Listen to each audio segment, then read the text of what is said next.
So I just wrote about Chick-fil-A and the stupid revenue a typical Chick-fil-A restaurant generates. Last year, according to the company's most recent franchise disclosure document, the typical Chick-fil-A non-mall location generated $8.6 million in revenue. Add in the mall locations, and that goes down to $8 million. To put that in perspective, that is twice the rate of that of McDonald's, which is no slouch itself. It is 4 times the rate of the average Wendy's and 5 times the rate of the average Burger King. In fact, the highest volume Burger King restaurant in the United States last year would have been well under average for Chick-fil-A.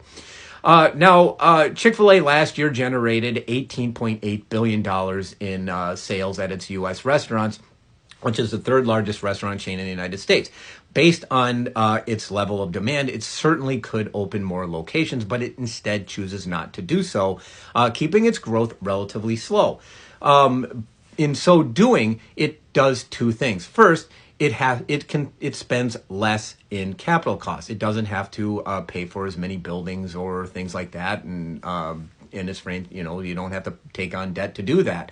And therefore, the system is just generally more profitable because it doesn't have as much capital costs as many of its rivals. And second, Chick-fil-A is an operator partner model where franchisees share in the profits generated by a typical restaurant.